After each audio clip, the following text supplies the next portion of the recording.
Hello friends, divine light Asian team के UPSC current quiz segment में आप सभी का हार्दिक स्वागत है। चलिए दोस्तों, इस सेगमेंट की शुरुआत कर लेते हैं। पहला क्वेश्चन है, चुनौती कार्यक्रम के संबंध में निम्न कथनों पर विचार कीजिए। तो जो करेक्ट स्टेटमेंट्स हैं कुछ इस तरह से हैं। पहला करेक्ट स्टेटमेंट, ये नई पीढ़ी की स्टार्टअप प्रतियोगिता है जिसे इलेक्ट्रॉनिक्स और सूचना प्रौद्योगिकी मंत्रालय द्वारा किया। दूसरा, इस प्रतियोगिता का आयोजन टियर 2 शहरों में विशेष रूप से किया जाएगा। परिचय, थोड़ा सा शॉर्ट डिस्क्रिप्शन कुछ इस तरह से है। इसका मुख्य उद्देश्य स्टार्टअप्स और सॉफ्टवेयर उत्पादों को बढ़ावा देना है। इस प्रतियोगिता के तहत 300 स्टार्टअप्स की पहचान करके उन्हें 25 लाख रुपए की सीड फंडिंग के साथ अन्य सुविधाएं प्रदान जाएंगी। इस प्रतियोगिता के तहत आईटी मंत्रालय निम्न क्षेत्रों में स्टार्टअप्स को आमंत्रित करेगा। तो जो क्षेत्र हैं कुछ इस तरह से हैं। आम जन के लिए एडुटेक, एग्रीटेक और फिनटेक सॉल्यूशंस।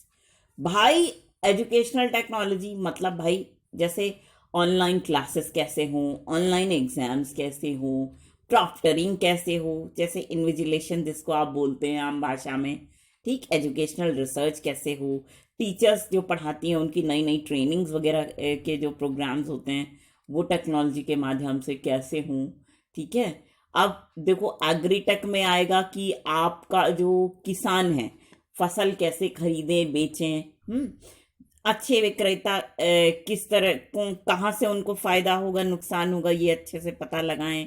कीटनाशक फसलों के बारे में किस तरह से कहाँ से हेल्प लें, ठीक, ये सारी चीजें। फिनटेक जैसे आपका गूगल पे, पेटीएम है ना, ये सब जो आप यूज करते हैं, फोन पे, ठीक। तो ये हो गया फिन, मतलब फाइनेंशियल ट्रांजैक्शन जिससे आप कर रहे हो, ठीक। नेक्स्ट, आपूर्ति श्रृंखला, सतत प्रबंधन और परिवहन प्रबंधन। आपूर्ति श्रृंखला, रसद और परिवहन प्रबंधन, सॉरी। देखो, आपूर्ति श्रृंखला और रसद मतलब कि लॉजिस्टिक्स एंड सप्लाई चेन, समझते हैं। जैसे कि आपने जो सामान खरीदा कोई, ठीक है, मान लो हमने एक लैपटॉप खरीदा, ठीक। अब मान लीजिए हमने लैपटॉप को यूज किया, वो चल ही नहीं रहा है, तो हमें उसको भिजवाना पड़ेगा, ठीक है।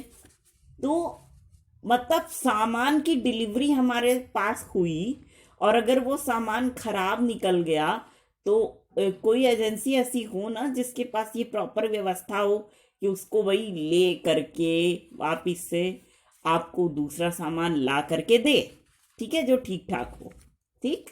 नेक्स्ट, इंफ्रास्ट्रक्चर और रिमोट मॉनिटरिंग।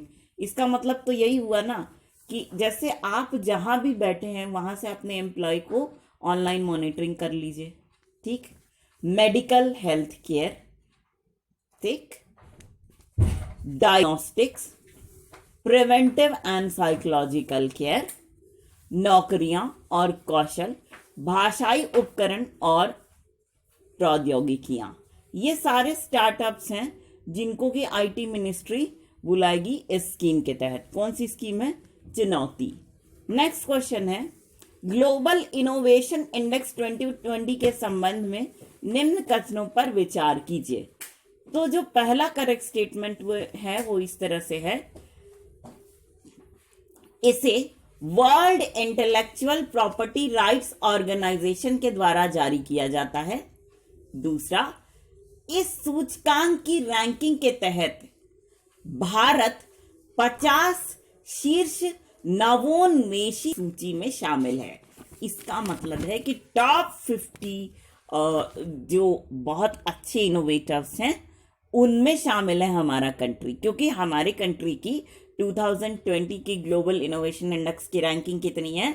48, 48वीं, ठीक है। नेक्स्ट है, ग्लोबल इनोवेशन इंडेक्स 2020 में शीर्ष 3 देश विश्व बैंक द्वारा परिभाषित उच्च आय वाले देश हैं, ठीक है। जो ग्लोबल इनोवेशन इंडेक्स 2020 है उसमें इसके जो टॉप रैंकर्स हैं उनके नाम देख लीजिए। टॉप 5 रैंकर्स हम आपको बता देते हैं।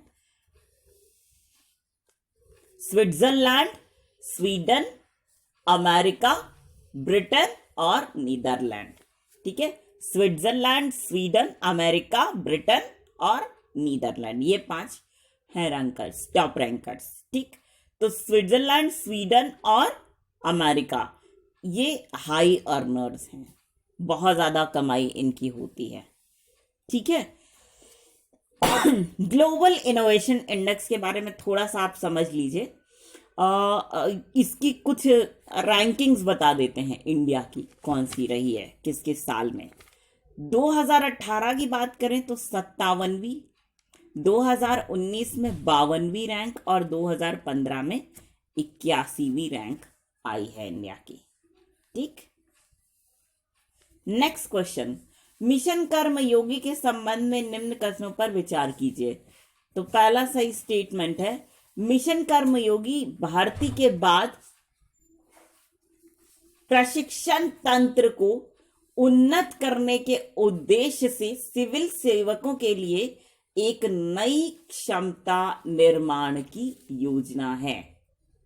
दूसरा, मिशन कर्मयोगी कार्यक्रम को आई गॉट कर्मयोगी नामक एक डिजिटल प्लेटफॉर्म के माध्यम से उपलब्ध कराया जाएगा। नेक्स्ट, क्षमता निर्माण आयोग वार्षिक क्षमता निर्माण योजनाओं को तैयार करके उनकी निगरानी करने के साथ साथ सरकार में उपलब्ध मानव संसाधनों का लेखा परीक्षण करेगा। ठीक, ये है मिशन कर्मयोगी के बारे में सही स्टेटमेंट्स। नेक्स्ट क्वेश्चन, कॉपरनिकस कार्यक्रम के संबंध में निम्न कथनों पर विचार कीजिए। पहला है, कॉपरनिकस यूरोपीय संघ का पृथ्वी अवलोकन कार्यक्रम है।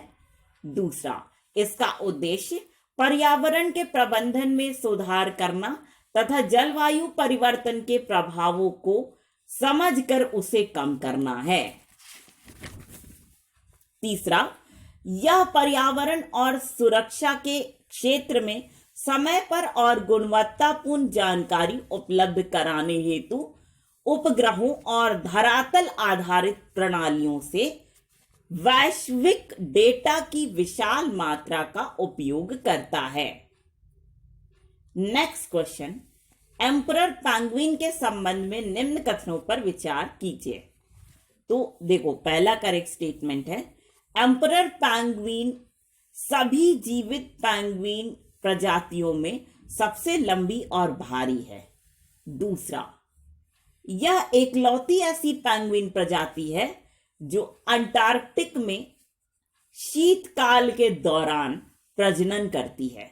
तीसरा, समुद्री बर्फ के पिघलने से एम्परर पेंगुइन प्रत्यक्षतः प्रभावित होती है क्योंकि इनके द्वारा इसका प्रजनन स्थल के रूप में प्रयोग किया जाता है। तो दोस्तों, ये था यूपीएससी करंट क्विज सेगमेंट, जो कि इस सवाल और इसी जवाब के साथ यहीं पर समाप्त हुआ। लेकिन फ्रेंड्स, हम आपसे एक रिक्वेस्ट जरूर करेंगे, वो ये कि आप सभी लोग इस सेगमेंट को दिल खोल करके एंजॉय कीजिए और साथ ही इसे उन लोगों तक जरूर से जरूर पहुंचाने की पूरी कोशिश कीजिएगा। My most dearest of the dearest friends, जो लोग इंटरनेट फैसिलिटी का लाभ नहीं उठा पा रहे हैं, है ना। तो इसी छोटे से रिक्वेस्ट के साथ हम आप सभी के ढेर सारे प्यार, जुनून, जज्बात और कड़ी मेहनत के साथ साथ आप सभी की उस कोशिश को भी दिल से सलाम करना चाहेंगे, जिसकी बदौलत ना सिर्फ आप सभी नई नई ऊंचाइयों को छू रहे हैं, बल्कि साथ ही आप सभी हर क्षेत्र में अपनी योग्यता का परचम लहरा पाने में भी भली भांति सक्षम हैं।